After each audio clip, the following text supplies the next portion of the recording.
आणि हा अहंगंड, हा श्रेष्ठत्वतेचा भाव, खोट्या श्रेष्ठतेचा भाव त्याच्या मनात आला आणि जरांगेनी मला काय म्हणले, मला काय, मी लय लहान माणूस आहे, माझा किती मला हाकलून द्या, मला माझ्या आम्हाला मान अपमान गोवे अवघे गुंडोनी ठेवावे.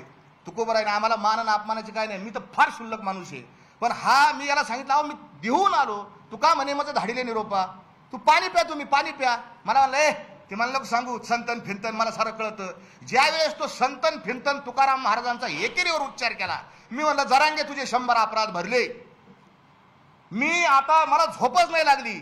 तुम्हाला अजून मी पुढं काही आता एकदम नाही पुढं काही गौप्यस्फोट करणार आहे जरांगेची, आजच्या याच्यात नाही करणार.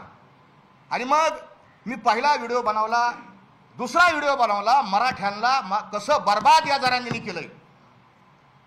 ते दोन्ही व्हिडिओ एका माध्यमाने, ते आपल्या एका चॅनलच्या माध्यमातूनच ते सत्य उघडकीला आलं. एका पत्रकार बांधवांनी ज्या मराठ्यांची घरं जरांग्यांनी बर्बाद केली, उघड्यावर आणली, उद्ध्वस्त केली, त्यांचे मुलाखती एका चॅनलने घेतलेल्या. आता फक्त असं भानगड असं आहे की समाज फार लवकर विसरतो. तुकोबारांनी त्याच्यामुळे सांगितलं, विसरली तया थोर झाली आणि खूप नुकसान झालं हा जरांगे.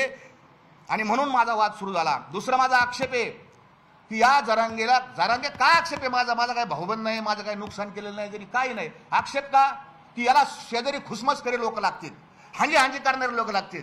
जरांगे मला इकडं पूर्व दिशा, ती इकडंच पूर्व दिशा, असे लोक लागतील. आणि आमच्या कीर्तनकारांनी याच्यात कळस केला.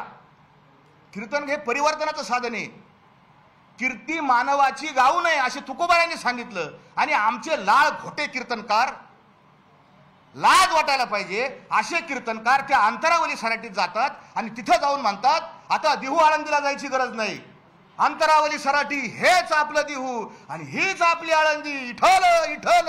अरे ही पद्धत आहे. एका महाराजांनी अभंग घेतला कीर्तनासाठी, ह्याची दान दे गा देवा तुझा विसर न व्हावा.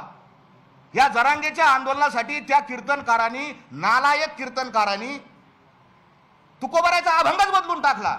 ह्याची दान दे गा देवा आणि मराठ्याला आरक्षण मिळावा. अरे आरक्षण मिळवण्यासाठी आम्ही जेलमध्ये गेलोय, आंदोलन केलेत, याचिका केल्यात, पैसे घातलेत. 2006 पासून आम्ही भांडत होत, पण आम्ही कधीच असं नाही म्हणलं की तुकोबारा यांच्या अभंगात आम्ही कधी बदल केलेला नाही.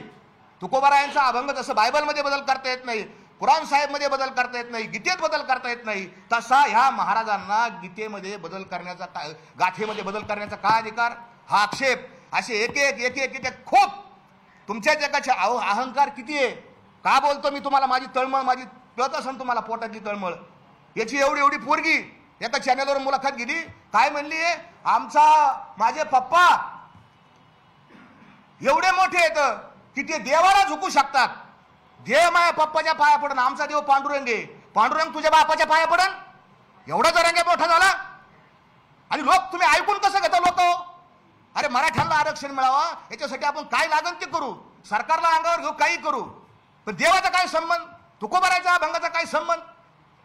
हे का कसं काय. मला अनेकांचे फोन आले, ती बारकी पोरगी आहे. अरे बारकी पोरगी आहे, मग ज्यावेळेस लग्नाच्या सोयरिकी होतात का घर बघायला जाते, आईबाप कशी येतं, जसे आईबापाचे संस्कार तसे त्या लेकराचे संस्कार असतील.